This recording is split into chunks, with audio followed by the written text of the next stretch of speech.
আসসালামু আলাইকুম, নাজমা কিচেনে আপনাদের সবাইকে স্বাগত। আশা করি সবাই ভালো আছেন, আমিও ভালো আছি। আজকে আমি তৈরি করব বেবি নান, ইস্ট ছাড়া ঘরোয়া উপাদানে। প্রথম থেকে শেষ পর্যন্ত ভিডিওটা দেখার জন্য অনুরোধ রইল। চলুন তাহলে শুরু করি রেসিপি। প্রথমে একটা বড় গামলার মধ্যে নিয়ে নিচ্ছি 250 গ্রাম ময়দা, দিয়ে দিলাম স্বাদ মতো লবণ। লবণটা ময়দার সঙ্গে মিশিয়ে নিচ্ছি। দিয়ে দিচ্ছি 1 টেবিল চামচ চিনি আর সামান্য বেকিং সোডা আর সামান্য বেকিং পাউডার। খুব বেশি দেবেন না, তাহলে তেতো হয়ে যেতে পারে। খুব ভালোভাবে মিশিয়ে নিলাম। এখন দিয়ে দেব টক দই। আমি 250 গ্রাম ময়দার জন্য নিয়ে নিচ্ছি হাফ কাপ টক দই।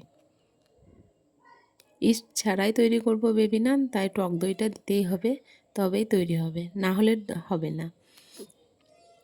টক দই ময়দার সঙ্গে খুব ভালোভাবে মিশিয়ে নিচ্ছি। টক দইটা ভালোভাবে ময়দার সঙ্গে মিশিয়ে নিলে বোঝা যাবে ময়দাতে কতটা পানি লাগবে। খুব ভালোভাবে আমি মিশিয়ে নিয়েছি। এখন উষ্ণ গরম পানি দিয়ে ডোটা তৈরি করে নেব। খুব বেশি নরম হবে না, আবার খুব বেশি শক্তও হবে না এই ডোটা। ভালোভাবে মেখে আমি ডোটা তৈরি করে নিচ্ছি। আমার রেসিপি যদি ভালো লাগে তাহলে লাইক কমেন্ট করবেন, বন্ধুদের সঙ্গে শেয়ার করবেন। যারা প্রথমবার দেখছেন অবশ্যই চ্যানেলটি সাবস্ক্রাইব করবেন, পাশে থাকা বেল আইকনটা অন করবেন সবার প্রথম আমার ভিডিও দেখার জন্য। ফেসবুক থেকে দেখলে লাইক করবেন, কমেন্ট করবেন, ফলো করবেন। ময়দাটা আমি এইভাবে মেখে নিয়েছি। এখন নিয়ে নিচ্ছি 1 টেবিল চামচ মতো রান্নার তেল। তেলটা দিয়ে আবারও খুবভাবে ময়দাটা মালিশ করে নেব।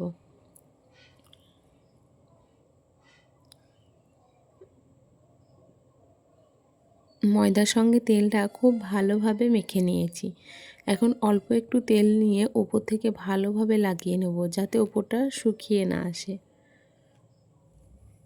এখন ঢাকা দিয়ে রেখে দেবো 1 ঘন্টা। আপনাদের হাতে সময় থাকলে 2 ঘন্টা 3 ঘন্টা রাখতে পারেন। 1 ঘন্টা পর ফিরে এসেছি। ময়দাটা অনেকটা ফুলে এসছে টক দই দেওয়ার কারণে। এখন ময়দাটা আবার 1 মিনিট মতো ময়াম দিয়ে নেব।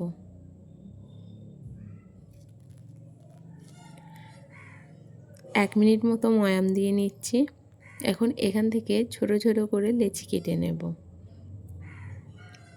একবারে ছোট করে কাটবো না, লুচির থেকে একটু বড় করে কেটে নেব, কারণ নান একটু মোটাই থাকে। এই রকম সাইজের কেটে নিচ্ছি। আমি সবগুলো একইভাবেই কেটে নেব।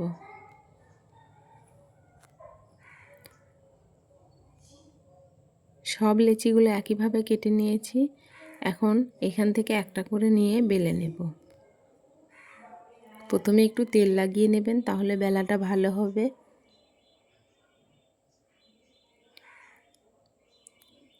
লুচির মতো করেই বেলে নেব, কিন্তু লুচির থেকে একটু মোটা থাকবে।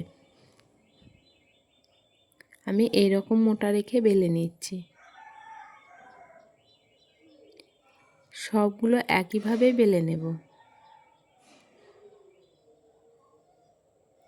এই রকমভাবে সবগুলোই বেলে নেব। কত সহজেই বেলা হচ্ছে দেখুন।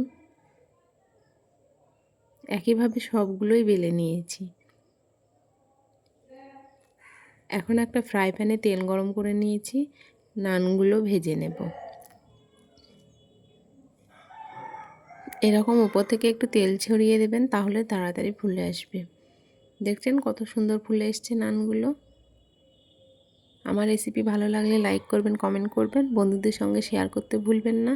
যারা প্রথমবার দেখছেন অবশ্যই চ্যানেলটি সাবস্ক্রাইব করবেন, পাশে থাকা বেল আইকনটা অন করবেন সবার প্রথম আমার ভিডিও দেখার জন্য।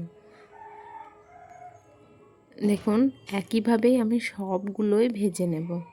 কত সুন্দর ফুলে উঠছে দেখুন।